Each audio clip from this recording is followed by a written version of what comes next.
경영학자가 아닙니다. 역사를 얘기하러 온 역사학자인데요.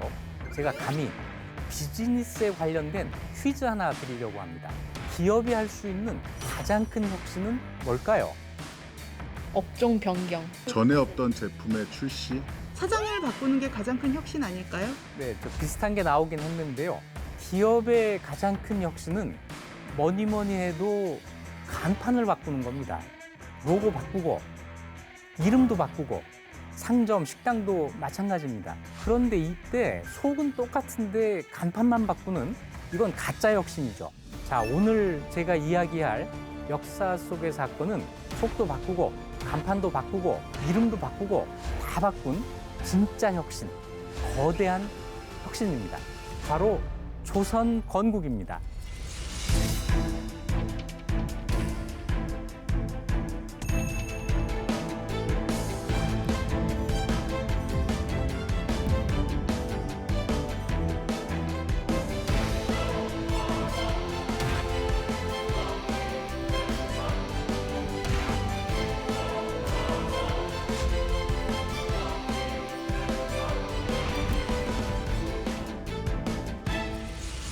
우리 한국 역사에서는 왕조 교체가 굉장히 드뭅니다.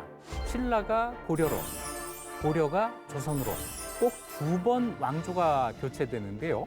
드문 만큼 의미가 큽니다.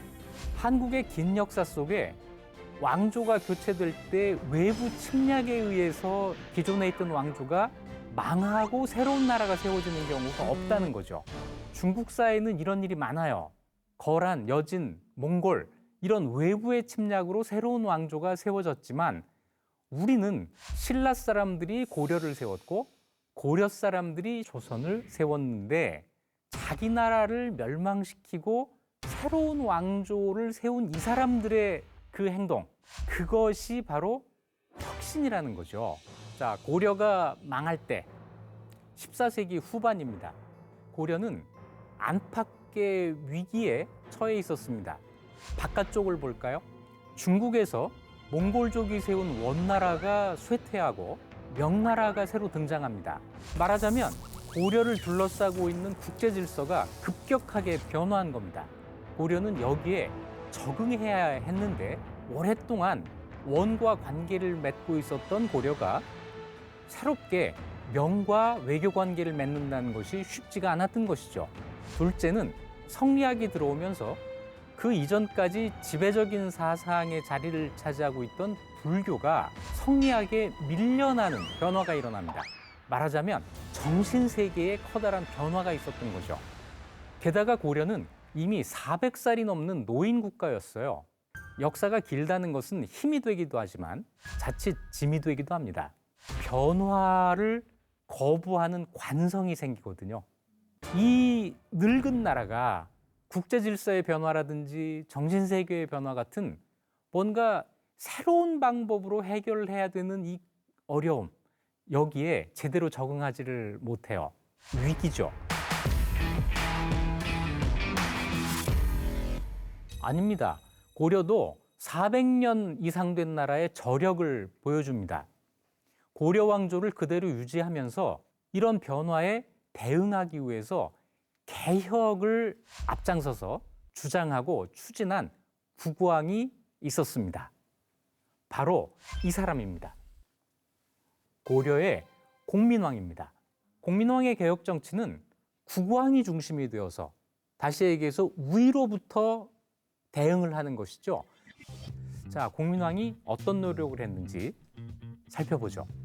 고려가 100년 정도 원의 간섭을 받습니다. 1259년부터 1356년까지 꼭 98년 동안인데요. 이때 원의 의지에서 고려에서 권력을 행사하는 사람들, 친원파라고 할 수 있는 사람들이죠. 가장 대표적인 것이 원나라 마지막 황후, 기황후의 고려인 일가족들, 친족들. 자, 기철이라는 사람이 가장 대표적인 인물인데 기철은 왕을 보고도 인사도 안 해요. 그리고 자기가 하고 싶은 일을 뭐든지 다 합니다. 자, 이런 사람들이 권력을 행사하는 가운데 공민왕이 왕이 된 겁니다. 공민왕은 기황후를 따르지 않았습니다. 왕위에 오른 지 5년 동안 준비를 해서 1356년 5월 18일 이 하루에 3가지 일을 벌이는데요. 첫 번째, 기철을 비롯한 친원파들을 궁궐로 초청한 후에 격사를 합니다. 때려 죽였다는 거죠. 원나라 황후의 일가족을 때려 죽인 거예요. 원에서 노발대발을 하겠죠. 그러니까 고려 군대를 파견해서 압록강에 방어선을 칩니다. 그리고 북쪽으로 가던 군대 일부가 동쪽으로 방향을 틀어서 쌍성총관부, 지금 함흥 일대인데요. 이 지역을 몽골에 빼앗긴 지 100년 만에 회복을 합니다. 이 3가지가 하루 동안 일어난 일이에요. 실은 고려의 이 반원운동의 성공이 거대한 몽골 제국의 몰락을 알리는 세계사적인 사건입니다. 공민왕은 이거 하나만으로도 위대한 왕이 될 자격이 있어요. 그런데 공민왕은 거기에서 그치지 않았습니다. 원의 세력 몰아내고 자주성을 회복했다. 자, 그 다음에 무엇을 해야 되느냐? 고려를 개혁해야 되겠다. 원의 간섭 아래에서 기형화된 흐트러진 국가의 질서를 바로잡는다라는 건데, 권력을 사유한 사람들이 자기의 권력을 이용해서 백성들의 토지를 뺏고 그 백성을 자기의 노비로 만드는 토지와 노비 문제, 이것이 핵심이었습니다. 민생이 파탄이 나고, 그래서 그 당시 뜻있는 사람들은 이 상황을 이렇게 표현을 합니다.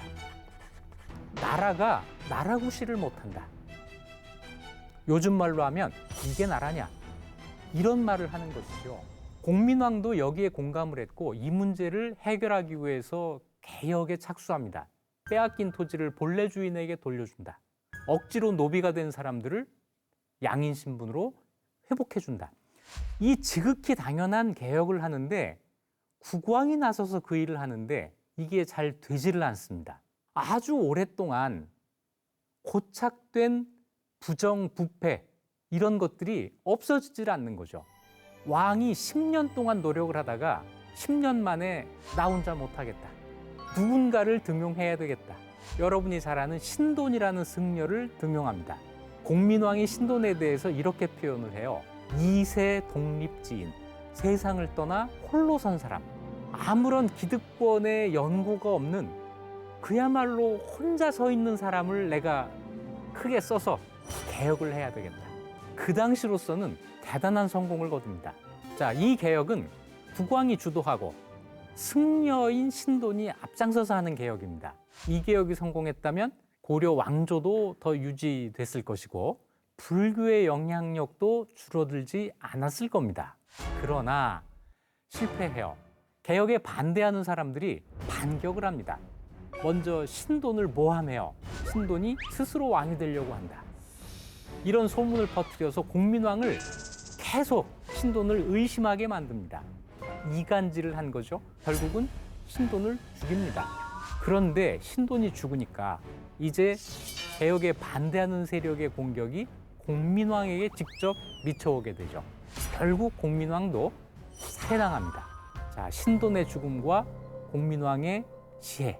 자, 이것이 개혁을 실패하게 만들고 이 개혁의 실패는 고려 왕조에서 더 이상의 개혁이 불가능하다는 것을 보여주는 계기가 됩니다.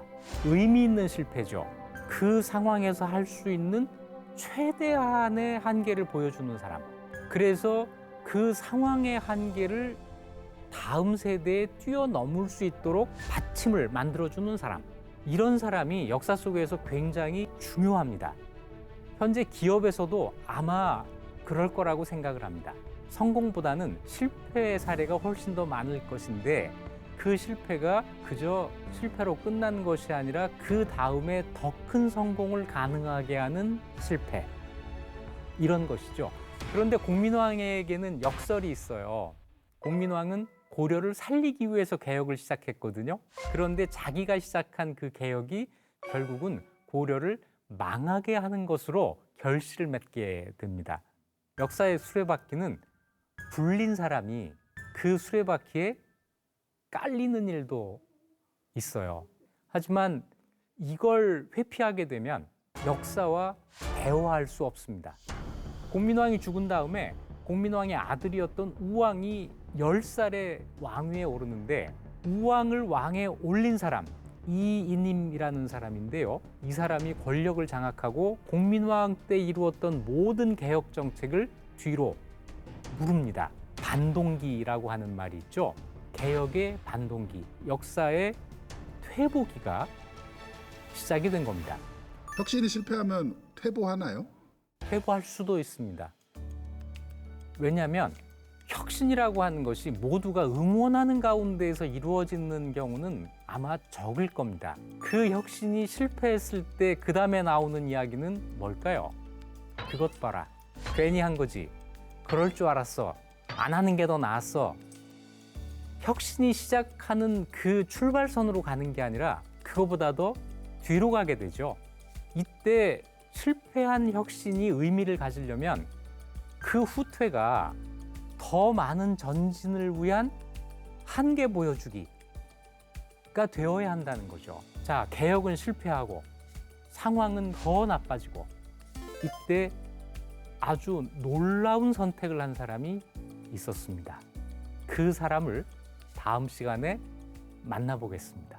교수님이 생각하시는 혁신이란 무엇인가요? 역사 속에서 혁신을 생각한다면 이런 겁니다. 변화를 통해서 역사를 발전시키는 것이다. 세상은 계속 변합니다. 같은 일이 절대로 반복되지 않습니다. 따라서 그 역사 속에 사는 사람들은 날마다 새로운 문제에 직면하게 되는 것이죠. 이 새로운 문제를 언제나 새로운 방법으로 해결하면서 역사를 한 걸음씩 한 걸음씩 발전시키고 경우에 따라서 어느 때인가는 갑자기 10걸음, 20걸음이 앞으로 나갈 때가 있습니다. 이때가 역사의 혁신의 시기죠. 변화를 통해서 역사를 갑자기 많이 발전시키는 것, 이것이 혁신이 되겠습니다. 오늘의 한 줄 리뷰는 혁신의 길을 역사에서 찾아라.